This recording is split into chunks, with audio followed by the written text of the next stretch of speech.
What's up, everybody? Welcome to The Revival. My name is JJ, and we have officially reached the halfway point of my top 100 games of all time.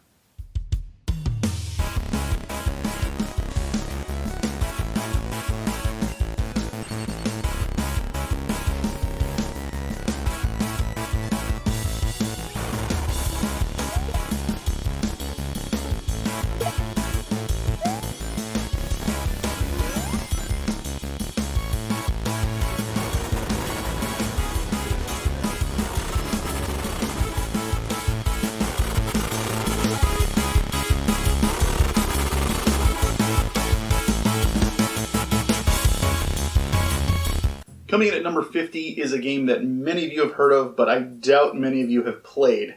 Unless you were, my age and a big Final Fantasy game when it came out. That is Final Fantasy XI.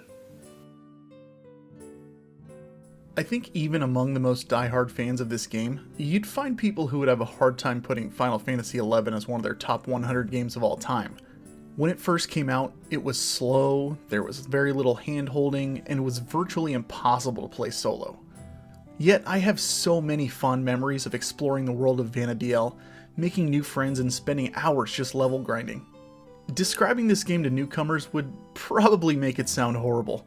However, those of us who banded together and played through the handful of storylines that Final Fantasy XI offers really gain an appreciation for it, no matter how frustrating at times. From leveling in the dunes to crab parties in Quiffim to being, quote, stuck on the Promies in Chains of Promethea, it's just one of those games where, if you know, you know. At number 49 is one of the best party games that you can possibly break out if you've got a group of people over, all who love playing video games, and all who love playing as their own special individual character, beating the crap out of each other. That is Super Smash Bros. Ultimate. I'm sure some people would probably make the argument that Melee is still the best entry in the Smash Bros. Series, and maybe from a purely technical standpoint, I might even agree.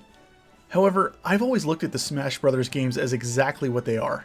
A game where you just take your favorite video game characters from completely different universes and have them beat the snot out of each other.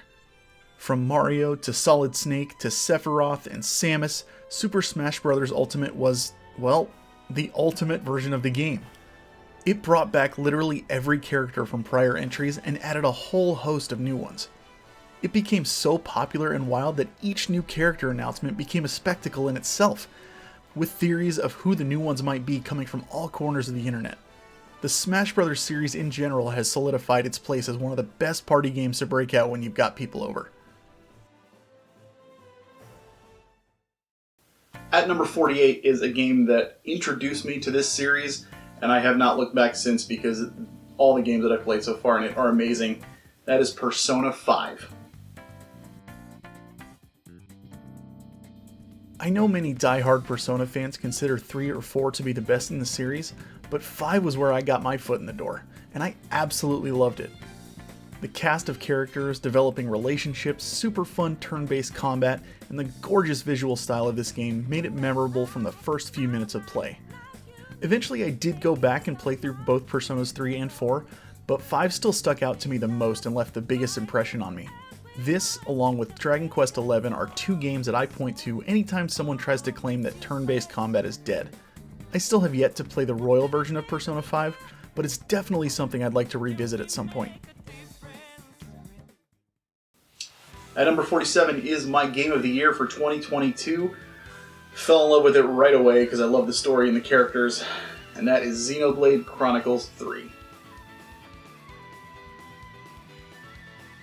While Xenogears and Xenosaga are games that I absolutely adore, as you'll see in later videos, the Xenoblade games had a hard time striking that same chord with me. I played the first one and wasn't crazy about the slow combat and how long it took to get from point A to point B when traveling. I played Xenoblade Chronicles 2 and I liked it quite a bit better, but it was still a little long and took a while for the story to get going. In fact, I preferred the spin-offs, X and Torna, to the mainline games. That is, up until Xenoblade Chronicles 3 dropped. The story in this game hits the ground running and doesn't let up until the credits roll. Factor in a really fun cast of characters, combat that didn't overstay its welcome, and a plethora of side quests and exploration. It even has an ending that made me so glad that I did play the first 2 games, because there really was a nice knot in there. I highly recommend giving this game a shot if you have a Switch and you don't mind long gaming experiences. And finally, at number 46, is a game that everybody should play at least once, because it's just so short and so fun, and holds so much nostalgia for me, and that is The Adventures of Lolo on the NES. Another game that I did a full review for on the channel, Adventures of Lolo holds a wonderful place in my heart and will forever be one of those games I can go back to over and over and over again without ever getting tired of it. I urge you to go check out my complete thoughts, and then urge you even more to give this charming little puffball a chance on your Switch. I'll admit the music is repetitive and can start to wear on you, but everything else about this game, from the colorful graphics to the unique puzzles, is an absolute treasure that everyone should experience. There you have it, guys, 50 through 46. We have crossed the halfway point, and we are well on our way. Thanks for everybody who's been sticking with me and watching these. Again, it's been super fun to put together. And as far as, I just want to reiterate one more time, because it's accessible now. They have it on the Switch Online program thing. Play Lolo, because it's so much fun. It's so great. And the music will get stuck in your head. I don't know if that part's a good thing or a bad thing, but the game itself is just rock solid, especially if you love puzzle games that are just super cute and super simple. So look forward to more games coming up. I will see you guys next week. Thanks a lot. Like, comment, subscribe, all that fun stuff. You know the drill. And as always, keep on gaming.